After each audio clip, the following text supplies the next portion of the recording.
अस्सलामुअलैकुम, मैं हूँ मारिया एहतेशाम। यहाँ पर आज मैं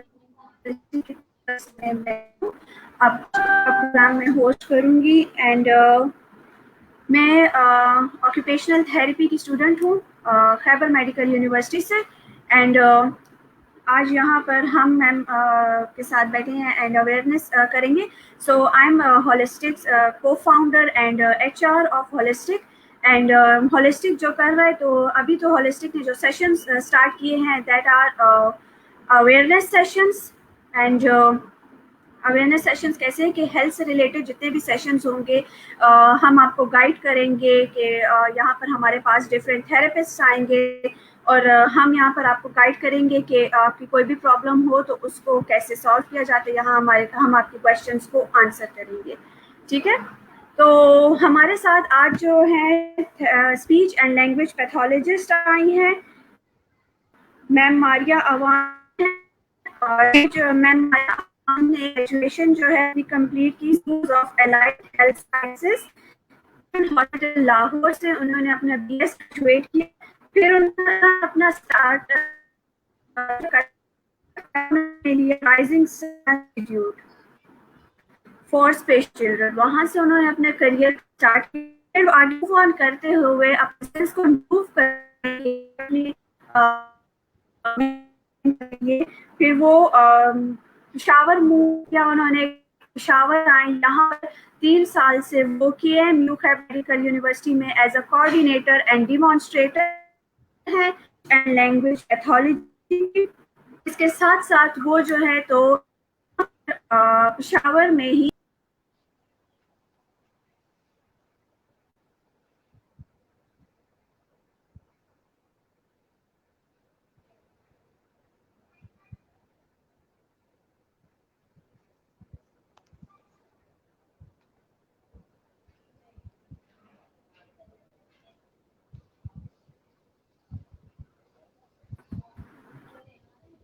तो अभी मैं इनवाइट करूंगी मैम को। मैम आप आए और प्लीज़ यहाँ पर आप आज हमारा जो टॉक सेशन है उस पर अपना ब्रीफ सा इंट्रोडक्शन दें एंड मोस्ट वेलकम मैम। आपका बहुत शुक्रिया, आपने हमें इतना हमें अपॉर्चुनिटी दी कि हम यहाँ पर बैठें और आपके साथ आज बात कर सके और अवेयरनेस स्टार्ट कर सके इस फील्ड की, जो कि एक फील्ड जो है बहुत KP में बहुत कम है इसकी अवेयरनेस, और इसकी अवेयरनेस ज़रूरी भी है, ठीक है। तो आज का हमारा जो टॉपिक है वो है speech and language disorders, awareness of speech and language disorders. So ma'am, floor is your, you can start. Thank you so much Maria. मेरा नाम मारिया है और मैं एक स्पीच लैंग्वेज पैथोलॉजिस्ट हूँ। अपने कैरियर का आगाज़ जो है वो मैंने, जैसे कि मारिया ने बताया, कि मैंने राइजिंग सन से किया था और उसके बाद जो है मैं पेशावर मूव कर गई। वहाँ पे मैं एज अ कोऑर्डिनेटर और demonstrator speech and language pathologist काम कर रही हूँ और साथ ही मैं रहमान मेडिकल इंस्टीट्यूट में as a consultant speech therapist जो है वो काम कर रही हूँ। और अभी मैंने जो है वो BS के बाद मैंने MS speech and language pathology भी स्टार्ट किया हुआ है, जो कि मेरा 1 ईयर उसका हो गया है और 1 ईयर जो है वो रहता है।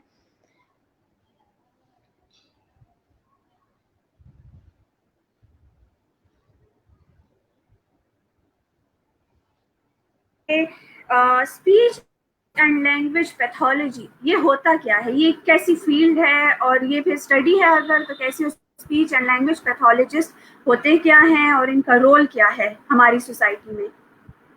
स्पीच लैंग्वेज पैथोलॉजिस्ट बेसिकली जो है दे आर द प्रोफेशनल्स जो कि प्रिवेंट करते हैं, असेस करते हैं, डायग्नोज करते हैं और ट्रीट करते हैं स्पीच प्रॉब्लम्स को, लैंग्वेज प्रॉब्लम्स को, सोशल कम्युनिकेशन प्रॉब्लम्स को और सॉल्विंग डिसऑर्डर्स के साथ, जो हमारे पास या अडल्ट हों या फिर हमारे पास चिल्ड्रन हो, तो उनको जो है ये लोग ट्रीट करते हैं।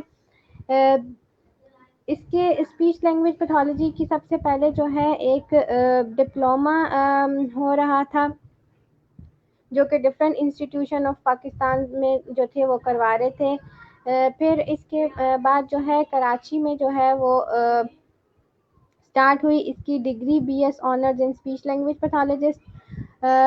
और इसके साथ साथ अब इसमें जो है वो मास्टर भी आ गया है, जो master in speech language pathology है।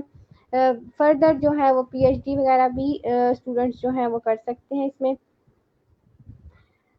केएमयू में पेशावर में खैबर मेडिकल यूनिवर्सिटी ने इसे जो है वो इनिशिएट किया, और अभी हमारे पास जो है पेशावर में सिर्फ जो है वो खैबर मेडिकल यूनिवर्सिटी ही बीएस की डिग्री करवा रही है।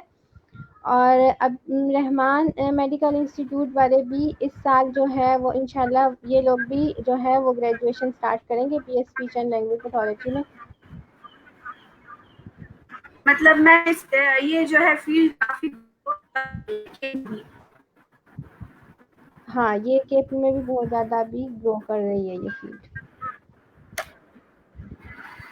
तो मैम क्या आप बता सकती हैं कि स्पीच एंड लैंग्वेज, ये जो दो टर्म्स यूज होती हैं, इनके दरमियान डिफरेंस क्या है?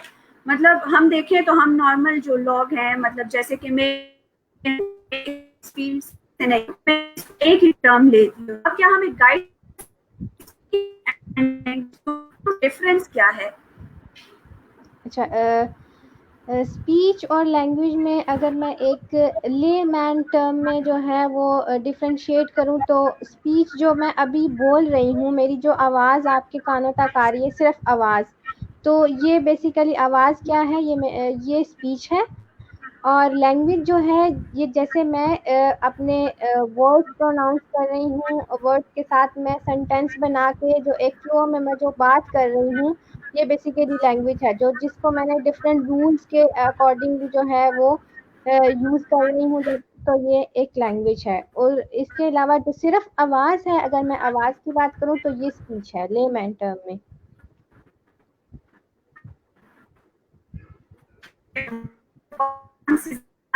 समझा दिया।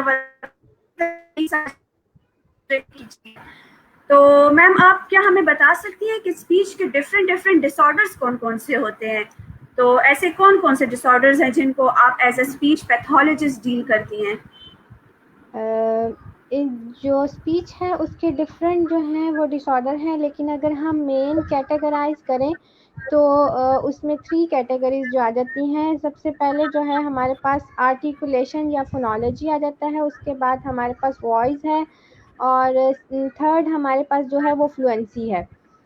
स्पीच में अगर मैं आप फर्स्ट डिसऑर्डर की बात करूं, जैसे कि आर्टिकुलेशन है, आर्टिकुलेशन मींस प्रोनाउंसिएशन, किसी भी वर्ड की जो है वो प्रोनाउंसिएशन जो है वो आर्टिकुलेशन कहलाती है। आर्टिकुलेशन से जो आर्टिकुलेशन डिसऑर्डर होता है, इसका मतलब है कि बच्चा जो है वो मिस प्रोनाउंस करता है किसी भी चीज़ को, जिसे हम उर्फ़ आम में अगर हम बात करें तो हम ज़ुबान का तोतलापन कहते हैं। जैसे कि आपने अपने इर्द गिर्द बहुत से बच्चों को देखा होगा कि वो किताब की जगह जो है वो किताब बोलते हैं। इस तरह डिफरेंट तरह के एरर करते हैं बच्चे। तो जैसे अगर मैंने कुर्सी कहना है तो तुरसी, कपड़े कहने हैं तो तपड़े, इस तरह से तपरे भी बोलते हैं बच्चे। इस तरह के जो एरर्स होते हैं ये आर्टिकुलेशन में आते हैं। और इसके साथ ही एक टर्म तो यूज मैम होती है फोनोलॉजी। फोनोलॉजी इसके साथ एक टर्म यूज होती है। फोनोलॉजी और आर्टिकुलेशन में जो है वो डिफरेंस सिर्फ इतना है, एरर्स दोनों में एक तरह के होते हैं, लेकिन जो फोनोलॉजी है उसमें बच्चे को मेंटल रिप्रेजेंटेशन नहीं होती साउंड की, और जो आर्टिकुलेशन है उसमें उसको मेंटल रिप्रेजेंटेशन होती है साउंड की। अगर मेरे पास एक बच्चा है फॉर एग्जांपल, उसको मैं डिफरेंशिएट कैसे करूँगी कि इसको आर्टिकुलेशन है या फोनोलॉजी है। मैं उसको एक करेक्ट वर्ड जो है वो बताऊँगी, दूसरा इनकरेक्ट वर्ड बताऊँगी।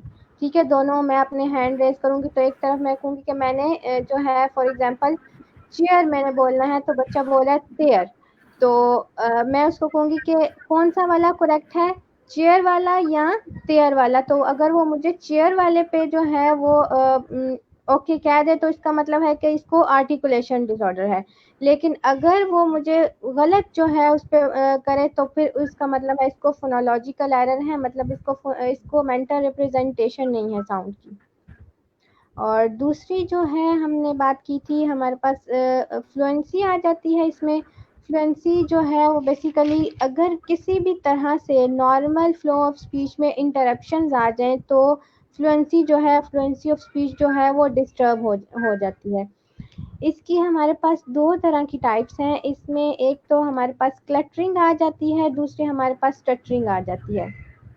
क्लटरिंग की अगर मैं बात करूँ तो मैं बहुत तेजी के साथ बोलती जाऊँ और किसी को मेरी बात की समझ ना आए तो ये मैं क्लटरिंग कर रही हूँ। और अगर जो है मैं बार बार जो है पॉज लेके या रुक रुक के मैं बात करूँ तो इस तरह के जो लॉग होते हैं इनको जो है बेसिकली स्टटरिंग होती है। जी मारिया।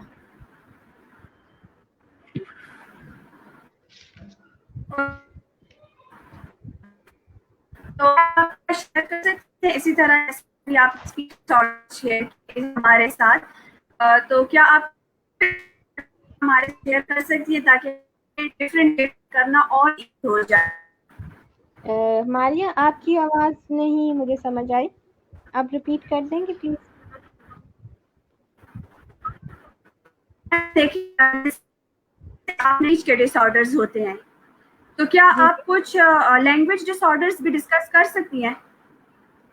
जी, अगर लैंग्वेज की मैं बात करूँ तो पहले लैंग्वेज जो है वो डिफरेंट जो है वो रूल से मिलके जो है वो लैंग्वेज बनती है। हर जो सोसाइटी के या कम्युनिटी के लोग कह लें कि उनके अपने जो हैं वो डिफरेंट रूल्स होते हैं, डिफरेंट लैंग्वेज होती है और डिफरेंट तरह से उसको जो है वो बोलते हैं।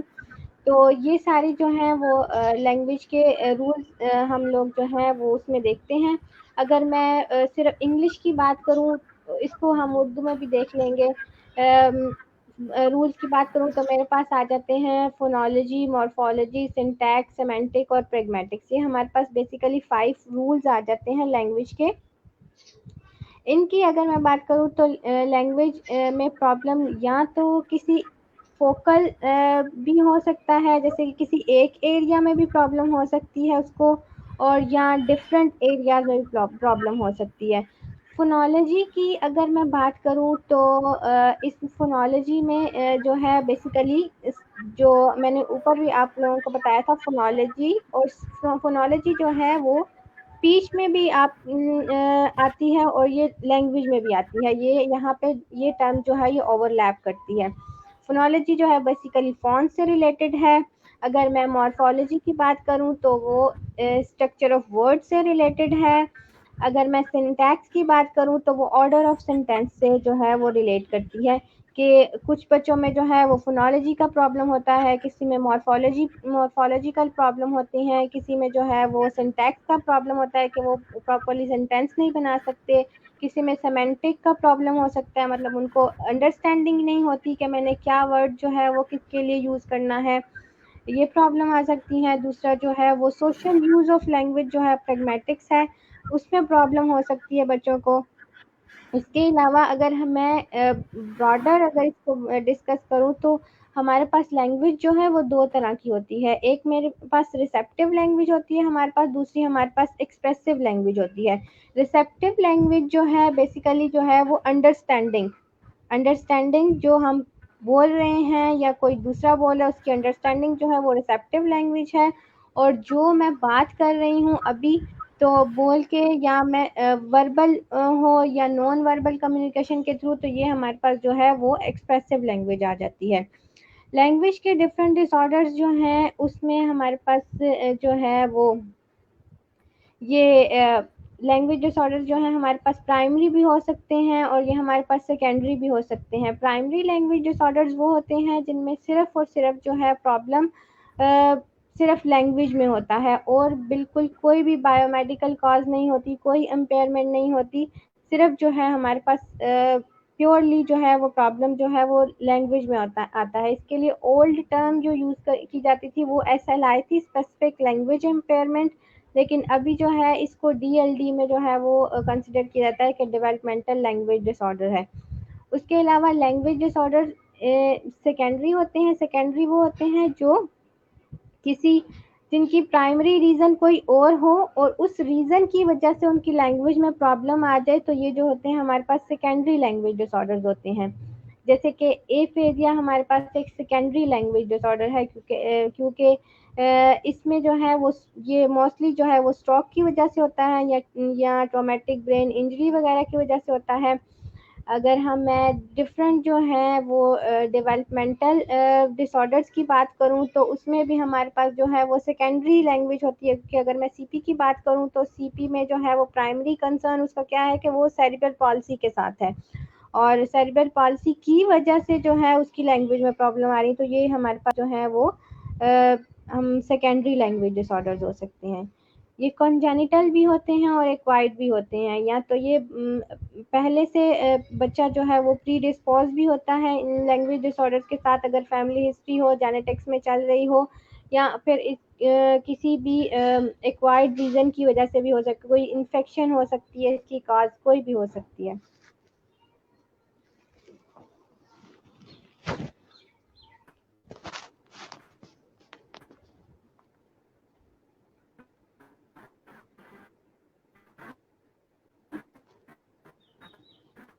हाँ, मेरा नेटवर्क बहुत स्लो।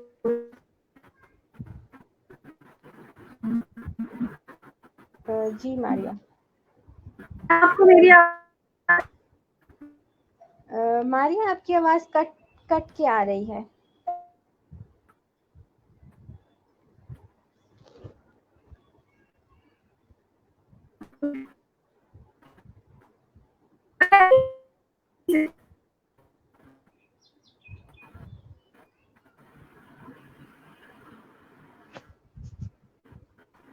जी आवाज कट रही है आपकी।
देखो स्क्रीन पे मैं हूँ।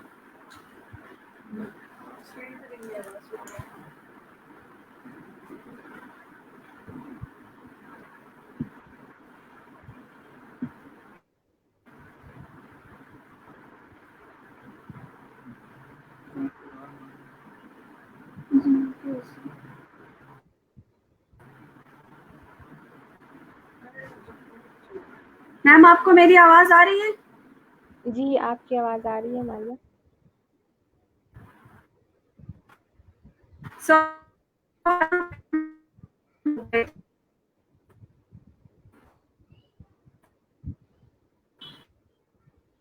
मैम आपको अभी आवाज आ रही है? जी आ रही है। Okay ma'am, I am really sorry, कुछ नेटवर्क इश्यूज की वजह से ये सब हुआ। तो कंटिन्यू करते हैं। तो आप मुझे बता सकते हैं सोशल कम्युनिकेशन डिसऑर्डर्स के बारे में? सोशल कम्युनिकेशन डिसऑर्डर्स क्या होते हैं?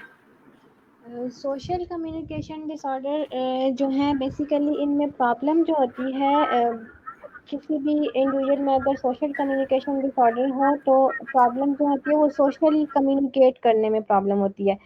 कि जैसे कि हमने सोशल पर्पस के लिए कम्युनिकेट करना है ग्रीटिंग में, और किसी के बारे में कमेंट्स देने हैं, किसी से क्वेश्चन पूछना है, तो इन चीज़ों में हमें प्रॉब्लम होती है। और साथ ही साथ हमें इसमें ये प्रॉब्लम भी हो सकती है कि डिफरेंट जो है सिचुएशंस में बच्चे ने किस तरह से बात करनी है, किसी बड़े के साथ बात करनी है तो मैं किस तरह से जो है वो इनिशिएट करना है, और किस तरह से जो है वो किसी छोटे के साथ बात करनी है, और किस तरह की सेटिंग्स में जो है वो किस तरह बात करनी है, इन सारी चीज़ों में जो है प्रॉब्लम होती है। इसके अलावा टॉपिक मेंटेनेंस में प्रॉब्लम होती है, इनको कन्वर्सेशन इनिशिएट करने में प्रॉब्लम होती है।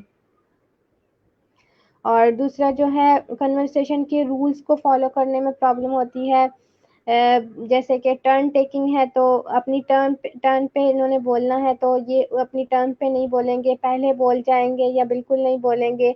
दूसरा किसी को कोई चीज़ बतानी हो, कोई स्टोरी बतानी हो, किसी चीज़ के बारे में बताना हो तो उनमें जो है वो इनको प्रॉब्लम होती है।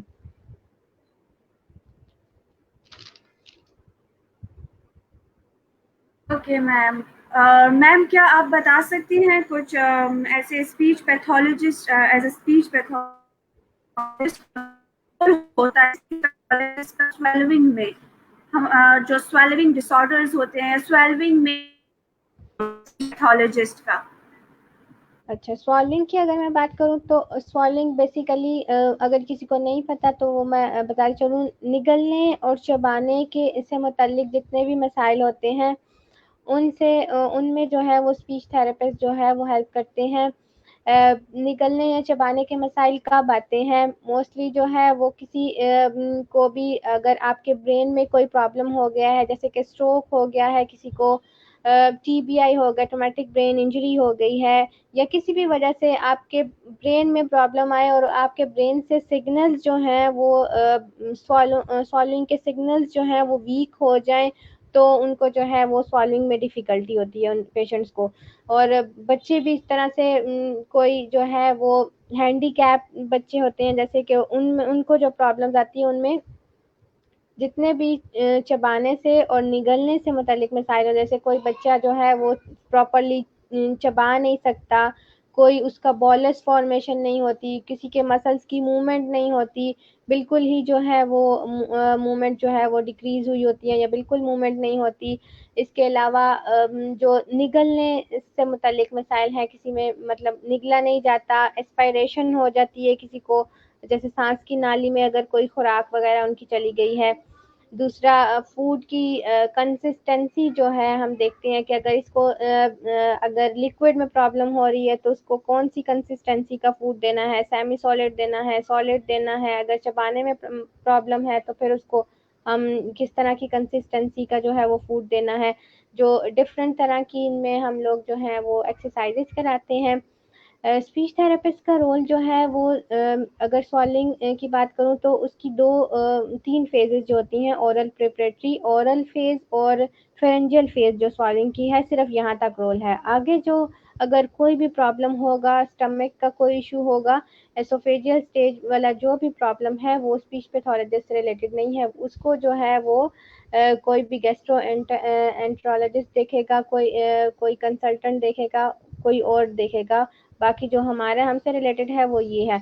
अगर किसी पेशेंट को एनजी ट्यूब लगी हुई है तो उसकी एनजी ट्यूब जो है वो उतरवाना भी स्पीच थेरेपिस्ट का काम है। वो स्पीच थेरेपिस्ट उसके रिफ्लेक्स वगैरह चेक करते हैं कि अब इसके रिफ्लेक्सेस ठीक हो गए हैं, अब इसको ये एक्सरसाइजेज वगैरह के थ्रू वो जो है वो रिफ्लेक्स वगैरह और उसकी मूवमेंट्स वगैरह मसल्स की इम्प्रूव करते हैं, तो फिर उसकी एनजी ट्यूब जो है वो उतरवाते हैं।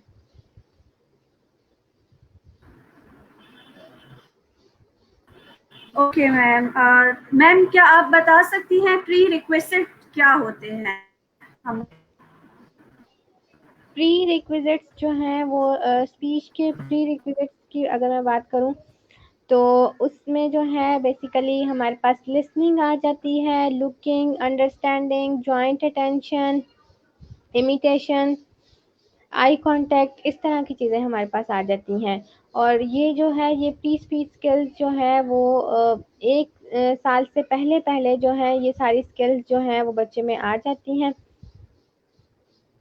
और ये प्री रिक्विजिट्स इसलिए इनको कहा जाता है कि इन ये चीज़ें नहीं होंगी तो बच्चे की जो है वो स्पीच जो है वो ठीक तरह से डेवलप नहीं होगी, स्पीच एंड लैंग्वेज स्किल्स में आगे इसको प्रॉब्लम होगी। पहले जो है ये प्री रिक्विजिट्स हैं, इसलिए इनको प्री रिक्विजिट्स भी कहा जाता है कि इनसे पहले जो है वो स्पीच नहीं हो सकती।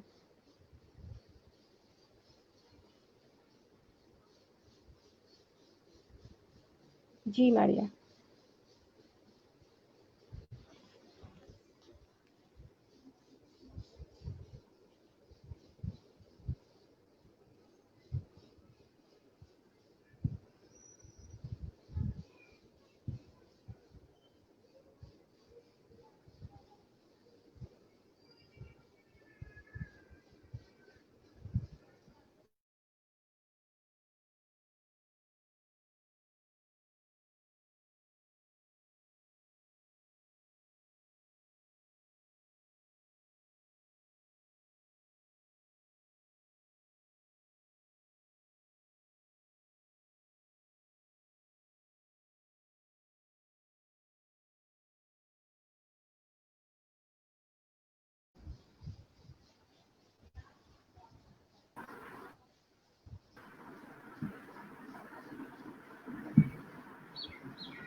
Hello ma'am.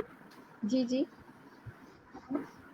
मैम क्या आप बता सकती हैं कि ये जो हमारे पास जो हमारे थेरेपिस्ट होते हैं तो ये कौन कौन सी डोमेन्स में काम करते हैं?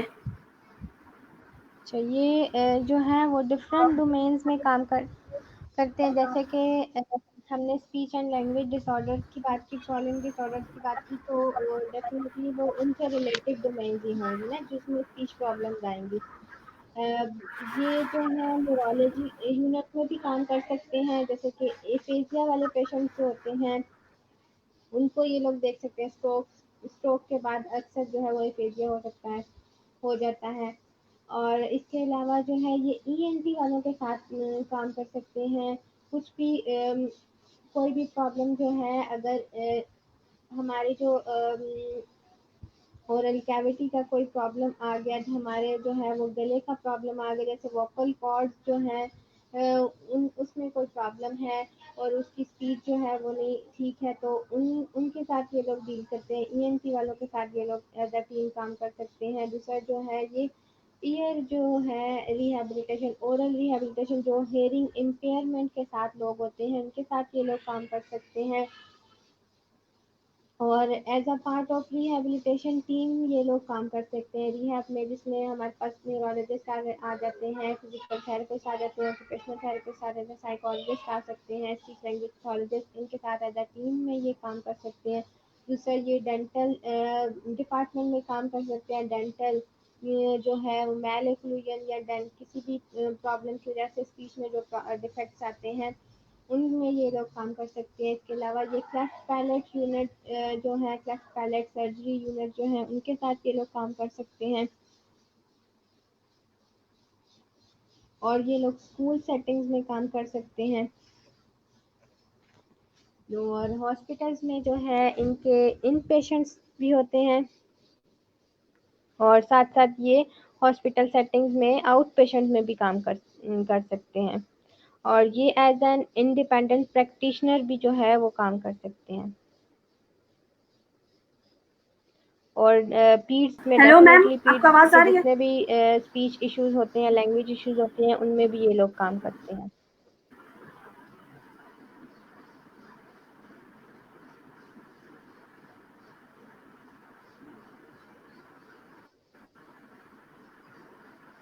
जी मारिया। मैम क्या आप बता सकती हैं क्या होता है, मारिया आपकी रोल आवाज़ जो क्या है, है? आपकी आवाज़ जो है वो कट रही है।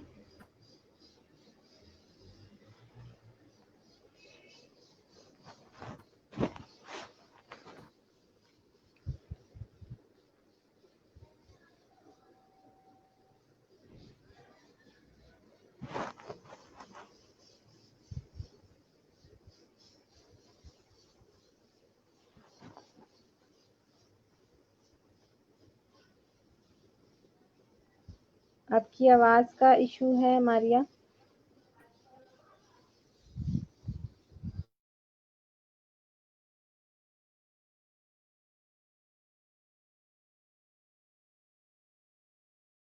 मैम आप देखिए, अब आवाज आ रही है आपको मेरी?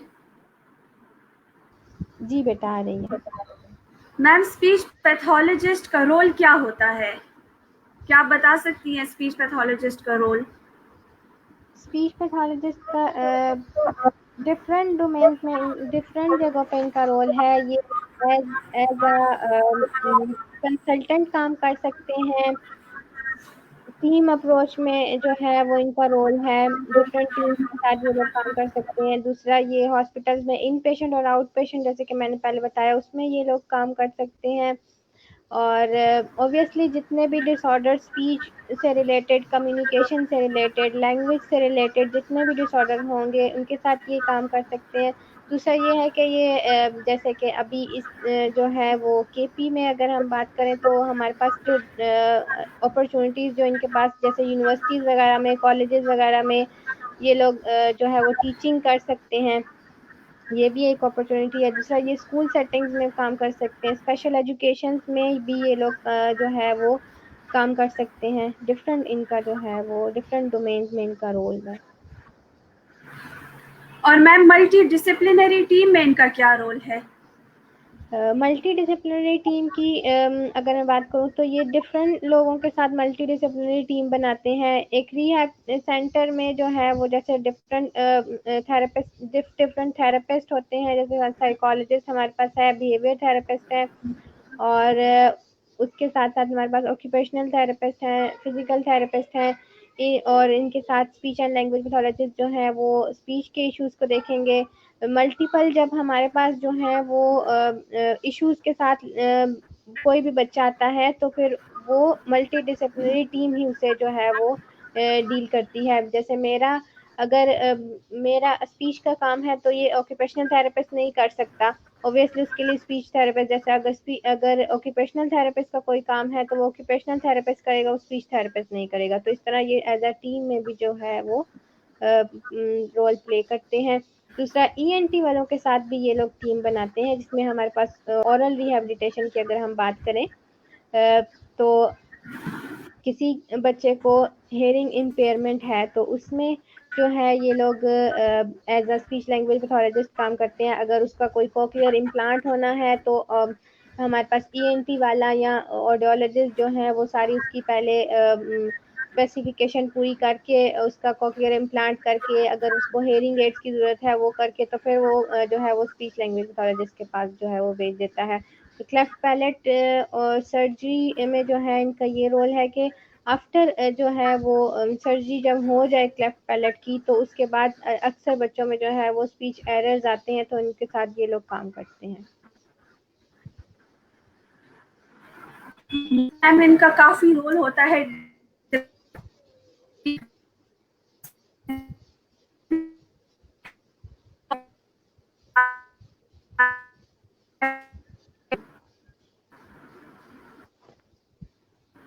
तो मैं बता सकती हूँ थेरेपी बहुत ज्यादा सक्सेस पर जो, तो क्लिनिक वो सक्सेस है। अगर मैं डिफरेंट डिसऑर्डर्स की बात करूं टेलीथेरेपी के लिहाज से, तो अगर तो हमारे पास जो है सिर्फ और सिर्फ कंसर्न जो है सिर्फ स्पीच का कंसर्न है या सिर्फ लैंग्वेज का कंसर्न है या और कोई जो है इसके साथ एसोसिएटेड प्रॉब्लम नहीं है, तो फिर जो है इसमें टेलीथेरेपी जो है वो बहुत इफ़ेक्टिव होगी। लेकिन अगर हमारे पास कोई इस तरह के पेशेंट आ जाते हैं कि उसको जो है वो टेलीथेरेपी के थ्रू वो सही अटेंटिव नहीं होता, तो इन इन तरह के जो पेशेंट होंगे इनमें थोड़ी हमारे हमारे पास लैकिंग आएगी। उसके अलावा बाकी जो हमारे पास स्टटरिंग, क्लटरिंग हमारे पास है, वॉइस डिसऑर्डर्स हैं हमारे पास, आर्टिकुलेशन, फ्लुएंसी, ये सारे जितने भी डिसऑर्डर हैं ये सब जो है वो हम इसको टेलीथेरेपी के थ्रू कर सकते हैं। ओके मैम, मतलब टेलीथेरेपी भी इम्पॉर्टेंट है। तो मैम आप पेरेंट्स को कुछ गाइडेंस देंगी कि बच्चों के लिए वो कैसे क्या रोल करें या फिर उनको कैसे ट्रीटमेंट करवाएं? पेरेंट्स के लिए कोई गाइडेंस है आपके पास? पेरेंट्स के लिए यही गाइडलाइन है कि आप जितना अर्ली हो सके अपने बच्चे को जो है वो ऑब्वियसली वो जो पेरेंट्स हैं वो अपने बच्चे के साथ जो है वो शुरू से ही रह रहे होते हैं, उनको पता चल जाता है कि हमें अभी जो है वो स्पीच थेरेपी की हेल्प लेनी चाहिए या डिफरेंट जो भी प्रोफेशनल्स इन्वॉल्व होंगे। तो पेरेंट्स जो हैं बेसिकली उनको सबसे पहले जो है उनको ये पता होना चाहिए कि पहले 1 साल में अपने बच्चे की प्री रिक्विजिट्स जो हमने पीछे बात की उसके ऊपर तवज्जो दें। पहले फर्स्ट ईयर ऑफ उसकी बच्चे की जो लाइफ का होता है उसमें प्री रिक्विजिट्स पर जो है वो तवज्जो दें। उसके साथ साथ ही स्पीच माइलस्टोन्स जो हैं वो देखें कि डिले तो नहीं जा रहे। जैसे स्पीच माइलस्टोन में वोकलाइजेशन हमारे पास आ जाती है। वोकलाइजेशन जो ऊ आ गू गा इस तरह की आवाज़ें बच्चे निकालते हैं। उसके बाद हमारे पास बैबलिंग आ जाती है। 6 to 8 मंथ में हमारे पास बैबलिंग आ जाती है। वोकलाइजेशन जो है वो 4 मंथ तक आ जाती है ऑलमोस्ट। उसकी अगर मैं बात करूँ उसके बाद हमारे पास 1 ईयर पे 1 ईयर या 14-15 मंथ्स पे हमारे पास सिंगल वर्ड आ जाता है। तो पेरेंट्स को जो है वो पहले तो इन चीज़ों पे गौर करना चाहिए कि क्या उनकी जो उनके बच्चे की ये चीज़ें जो हैं वो डिले तो नहीं जा रही। अगर डिले जा रही हैं तो वो अर्ली इंटरवेंशन जितना ज़्यादा जितना अर्ली हो सके उसको इंटरवेंशन के लिए लेके आए। दूसरी जो है 3 इयर्स जो है वो क्रिटिकल जो पीरियड होता है हमारा, 3 इयर्स जो है वो बच्चे को बहुत क्रिटिकल होते हैं। उन 3 सालों में जो है वो पेरेंट्स को इस चीज़ का ख्याल रखना चाहिए कि हमारे बच्चे के साथ कोई भी जो है वो लैग तो नहीं जा रहा किसी भी डोमेन में, जो है वो लैग तो नहीं जा रहा, चाहे वो सोशल डोमेन है, चाहे वो ऑक्यूपेशनल की डोमेन है, चाहे वो मोटर माइलस्टोन, चाहे वो स्पीच एंड लैंग्वेज की बात है। तो इन 3 सालों में बच्चे को जो है वो इनको पेरेंट्स को थॉरली जो है वो असेस करना चाहिए अपने बच्चों को। और इसके साथ साथ जो है वो इनको पेरेंट्स चाइल्ड इंटरेक्शन जो है वो अपना बढ़ाना चाहिए। बच्चे के साथ इंटरेक्शन जो है वो बढ़ानी चाहिए पेरेंट्स को। ये नहीं है कि बच्चा जहाँ पे है बस उसको वहाँ पे छोड़ दें और अपने सारे काम वगैरह करें और बच्चे को जो है वो अटेंशन नहीं मिल रही, तो इससे भी जो है वो लैंग्वेज डिसऑर्डर आते हैं। अगर एक दफ़ा जो है वो लैंग्वेज डिसऑर्डर आ गया है अब बच्चे में, तो इसको हम किस तरह से कर सकते हैं।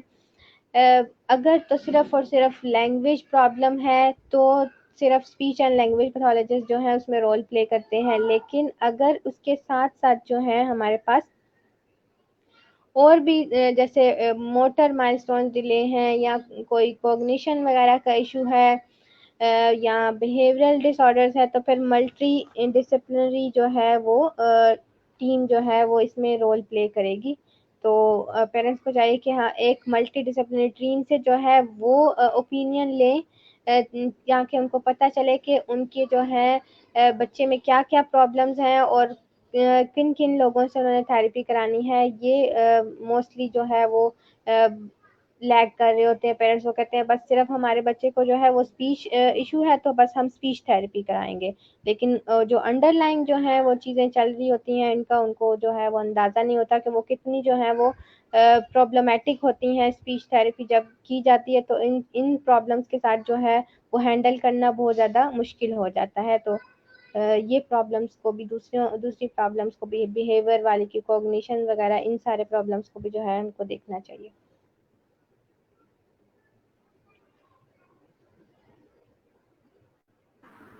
मैम अभी कमेंट्स की तरफ जाते हैं, हमारा टाइम ठीक एंड है, हो रहा है।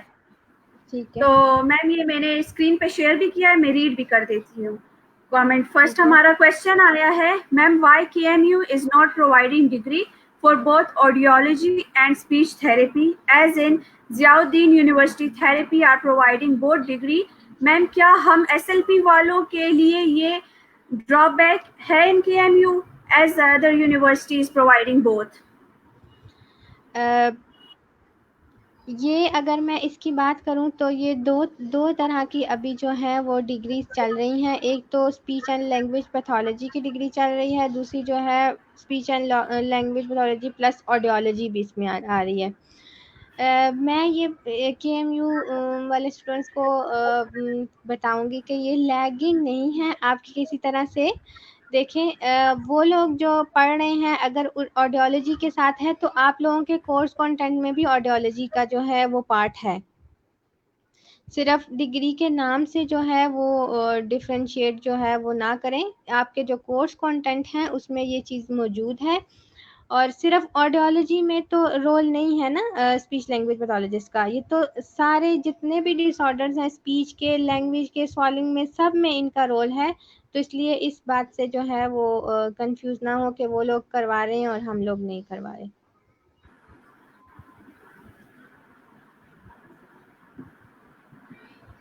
मैम हमारे पास नेक्स्ट क्वेश्चन है। जी जी। तो मैम हमारे पास नेक्स्ट क्वेश्चन है कि ऑटिज्म एंड एस्पर सिंड्रोम के बारे में कुछ बताएं। ऑटिज्म और एस्पर्जर जो है वो सिंड्रोम, इसकी अगर मैं बात करूं तो पहले जो है प्रीवियसली हमारे पास जो है हमारे पास दो मैनुअल हैं डायग्नोस्टिक के लिए। DSM-4, पहले DSM-4 TR यूज हो रही थी। एक मैनुअल जिसमें जो है वो 5 डिसऑर्डर्स जो थे वो बिल्कुल अलग डोमेन में थे, जैसे ऑटिज्म, एस्पर्जर आ गया इसमें, और PDD एंड PNO, इस तरह के जो सारे डिसऑर्डर्स थे, एस्पर्जर डिसऑर्डर, रेट सिंड्रोम जो है, ये सारे जो हैं वो डिफरेंट कैटेगरीज में इनको किया था। लेकिन DSM-5 के क्राइटेरिया के मुताबिक हम ये एक अम्ब्रेला टर्म जो यूज कर रहे हैं ASD, ऑटिज्म स्पेक्ट्रम डिसऑर्डर, और इसमें ये 5 डिसऑर्डर्स को जो है वो ऐड कर दिया गया है। और अब हम ऑटिज्म स्पेक्ट्रम डिसऑर्डर जो है वो यूज करते हैं टर्म। और इसकी अगर मैं बात करूँ तो बेसिकली हमारे पास 3 डोमेन्स होते हैं। ठीक है, इसमें जो है वो सोशल कम्युनिकेशन में प्रॉब्लम होती है, रिस्ट्रिक्टेड और रेपिटेटिव बिहेवियर्स इनके होते हैं। ठीक है, और इनके फिक्स्ड और रूटीन्स पैटर्न होते हैं। और अब जो है इसको एस्पर्जर जो सिंड्रोम है इसको और ASD के अंडर ही जो है वो अंडरलाइन कर दिया। और इनमें बेसिकली जो प्रॉब्लम्स होते हैं वो सोशल कम्युनिकेशन में प्रॉब्लम होती है। और इनके जो है रिस्ट्रिक्टेड और रेपिटेटिव बिहेवियर्स होते हैं, इनमें इनको बेसिकली प्रॉब्लम आ रही होती है, कम्युनिकेशन में इनको प्रॉब्लम आ रही होती है। ये सारी प्रॉब्लम जो है इनके साथ एसोसिएटेड होती है। जी। ओके मैम हमारे पास नेक्स्ट क्वेश्चन आया है कि type of social communication disorder, उनमें से कोई एक एग्जांपल आप शेयर कर सकती हैं? सोशल कम्युनिकेशन डिसऑर्डर जो है हमारे पास बेसिकली जो है, इसकी मैं बात करूँ तो सोशल कम्युनिकेशन डिसऑर्डर, तो ये ऑटिज्म में अगर मैं देखूँ तो ये सोशल कम्युनिकेशन डिसऑर्डर जो है ये ऑटिज्म वाले बच्चों में बहुत ज़्यादा जो है वो पाया जाता है। बाकी ये अलग से भी एक डिसऑर्डर है, लेकिन ये डिफरेंट ऑटिज्म स्पेक्ट्रम डिसऑर्डर में भी ये पाया जाता है। मैम यहाँ हमारे पास नेक्स्ट क्वेश्चन है कि वो बच्चे जो कोई सेंटेंस सही से नहीं बोल पा रहे हो, यानी रिदम ना हो, then it will be a speech, language or communication disorder. अच्छा, अगर तो रिदम नहीं है सेंटेंस में, तो बेसिकली ये डिसऑर्डर जो है ये स्पीच का डिसऑर्डर है। और मैंने ये बात की थी कि स्पीच के डिसऑर्डर, फ्लुएंसी का डिसऑर्डर जो है बेसिकली ये है, और ये स्पीच डिसऑर्डर है, और इसको स्पीच थेरेपिस्ट जो है यही डील करेंगे।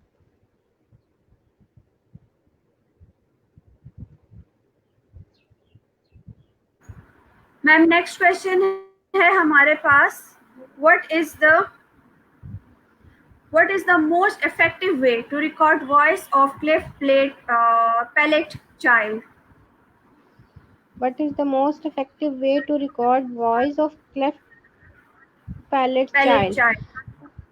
Yes, अगर ma'am. आपने उसकी आवाज़ जो है वो रिकॉर्ड करनी है तो आपके पास वॉइस रिकॉर्डर होना चाहिए ऑब्वियसली।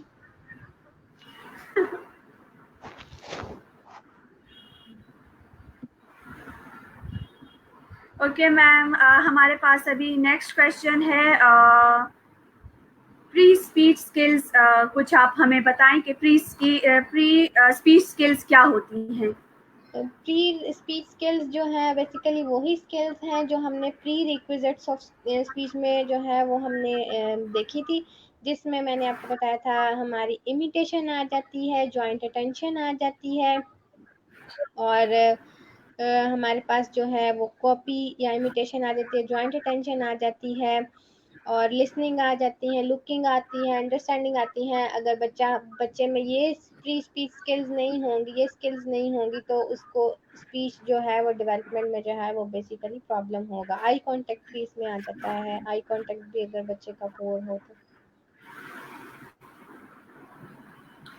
मैम नेक्स्ट क्वेश्चन की तरफ चलते हैं। हमारे पास है, what is phonemic variations in a language and the probable reasons of such variations? अच्छा, फोनेमिक वेरिएशन क्या है लैंग्वेज में? Yes ma'am. लैंग्वेज की अगर जो है वो बात की जाए तो मैंने बताया था कि मेन हमारे पास जो है वो 5 रूल्स होते हैं लैंग्वेज में, ठीक है? तो लैंग्वेज में जो है फोनोलॉजी, मॉर्फोलॉजी, सिंटैक्स, सिमेंटिक और प्रैग्मेटिक्स जो हैं, ये सारे हमारे पास जो हैं वो आ जाते हैं लैंग्वेज में। अगर इसकी रीज़न की बात करूँ तो रीज़न जो है वो डिफरेंट जो है रीज़न्स होती हैं। कुछ जो है विदाउट एनी रीज़न होती है, कुछ जो है वो जेनेटिकली बच्चे जो हैं वो प्री डिस्पोज होते हैं इन चीज़ों से, तब भी हमारे पास हो सकती है।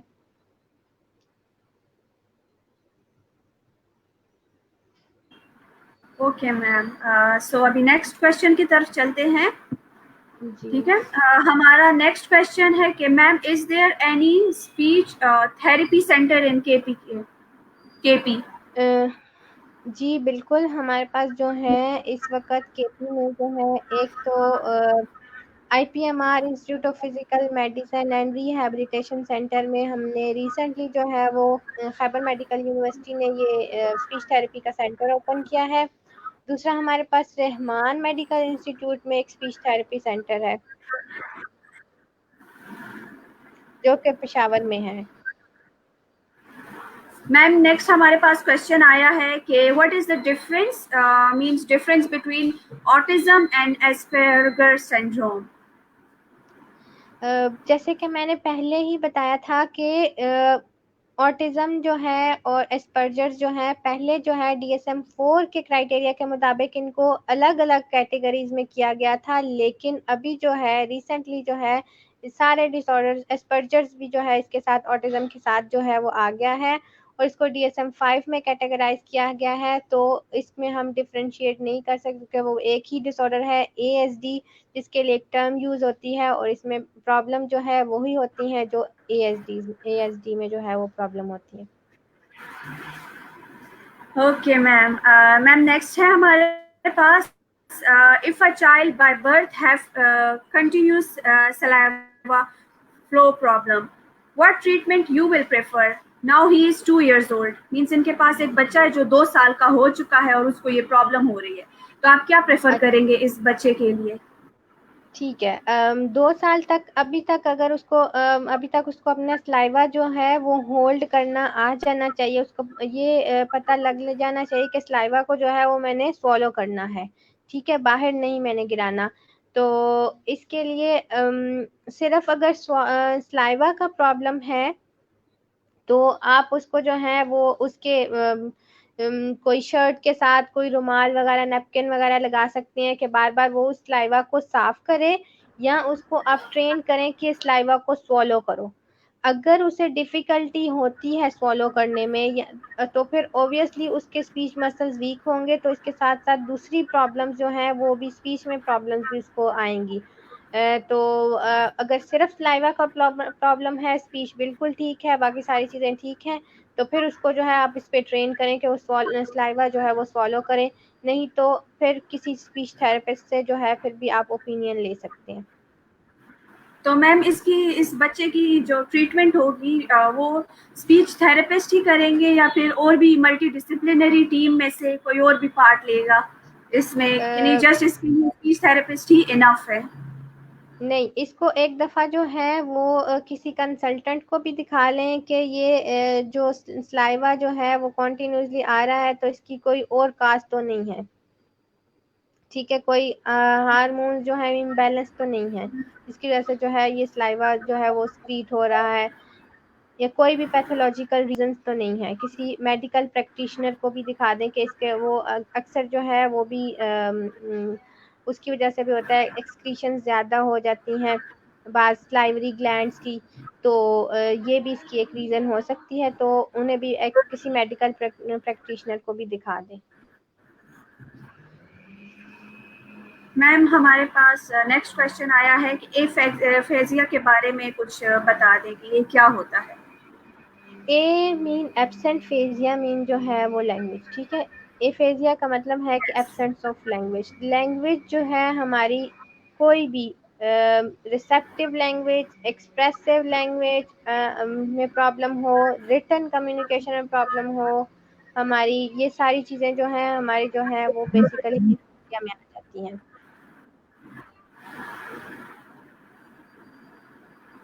मैम हमारे पास नेक्स्ट क्वेश्चन आया है फरजाना की तरफ से। थॉट कम्स फ्रॉम लैंग्वेज और thought and language are interdependent processes. अच्छा, थॉट्स जो हैं ऑब्वियसली वो पहले आती हैं, ठीक है। Thoughts come before language. पहले जो है वो हमारी रिसेप्टिव लैंग्वेज बनती है, बच्चे को समझ आना शुरू होती है, उसके बाद ही जो है वो एक्सप्रेस करना शुरू होता है। ऑब्वियसली ये थॉट्स जो हैं वो डिपेंडेंट हैं, मतलब ये थॉट्स उसमें समझना आएगा तो तब ही वो बोलना सीखेगा, तो ये डिपेंड करती हैं। मैम हमारे पास नेक्स्ट क्वेश्चन है, what is the most effective and applicable speech enhancement method in real life?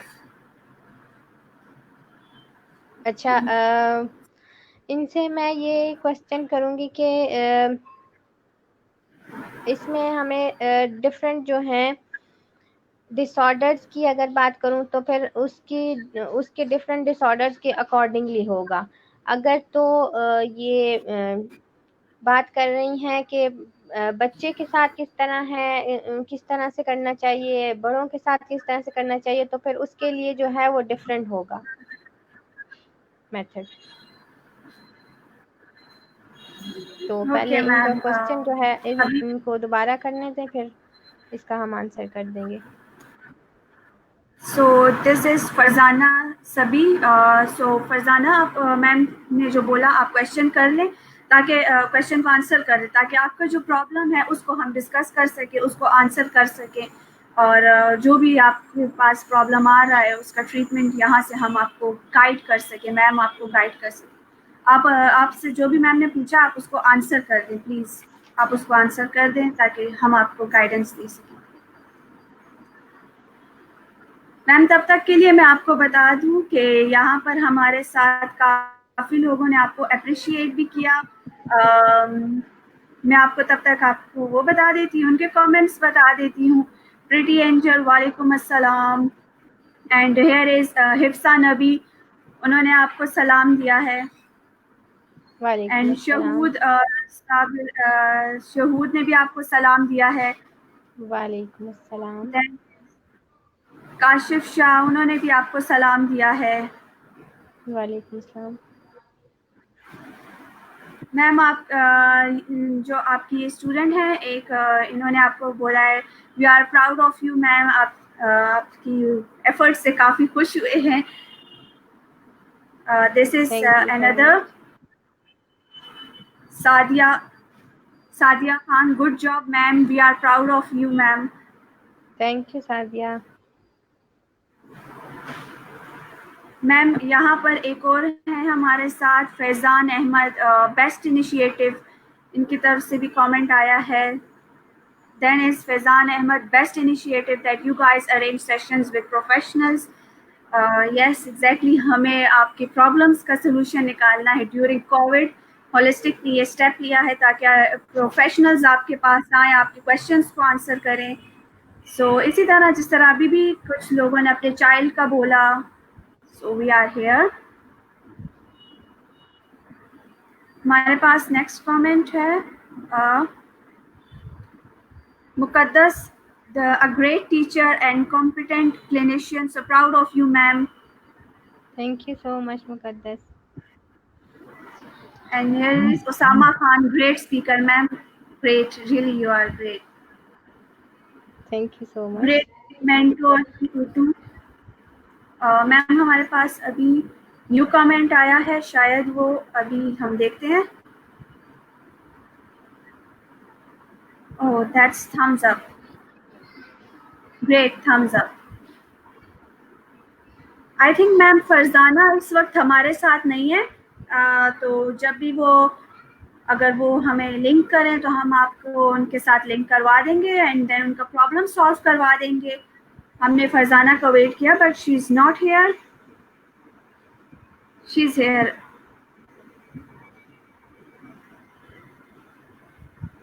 What are the congenital cause of aphasia and mutism? Congenital cause of aphasia जो है उसकी अगर एफेजिया की मैं बात करूं तो एफेजिया हमारे पास कब आता है, जब भी हमारे ब्रेन में कोई प्रॉब्लम आएगी। ओबियसली हमारी सारी एक्टिविटीज़ को हमारा ब्रेन कंट्रोल कर रहा होता है, और इसी तरह बिल्कुल जो है लैंग्वेज जो है उसको भी हमारा ब्रेन कंट्रोल कर रहा होता है। ब्रेन में स्पेसिफिक एरियाज़ हैं जो लैंग्वेज को कंट्रोल करते हैं। इन एरियाज़ में किसी भी तरह का प्रॉब्लम आए, इनकी सप्लाई रुक जाए, ठीक है, बाय बर्थ जो है वो एरियाज़ जो है वो मैच्योर ही ना हो, वो डेवलप ही ना हुए हों, तो हमारे पास जो है वो प्रॉब्लम आ सकती है।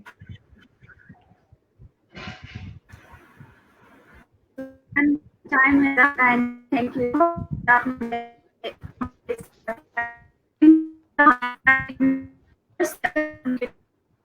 उनको गाइड किया कि उनके साथ अगर कोई प्रॉब्लम्स हो या जो हो रही हैं उनको कैसे वो सॉर्ट आउट करे, उनकी लाइफ में एक स्पीच पैथोलॉजिस्ट का क्या रोल है एंड एज अ फील्ड कितनी इम्पोर्टेंस है इसकी और इसकी कौन कौन सी डोमेन्स हैं, ये कहाँ कहाँ काम करते हैं, ये सब क्वेश्चंस आपने आंसर किए।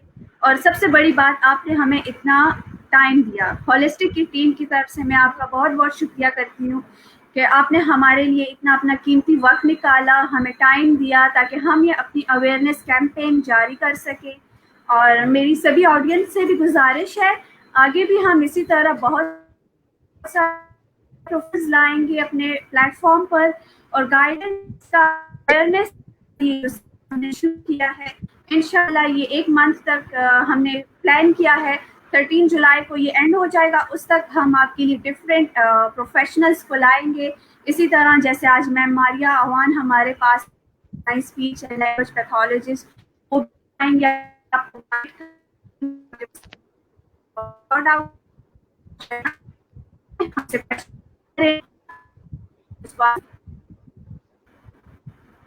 and thank you so much.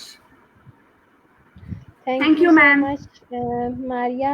मैं होलिस्टिक की टीम का जो है वो बहुत थैंक्स करना चाहूँगी कि उन्होंने ये अपॉर्चुनिटी प्रोवाइड की डिफरेंट थेरेपिस्ट को कि वो उस प्लेटफॉर्म पे आएँ और अवेयरनेस प्रोवाइड करें, जो जितनी भी हमारी फील्ड में जो है वो लैगिंग जा रही है, उन सारी चीज़ों के बारे में अवेयरनेस प्रोवाइड करें।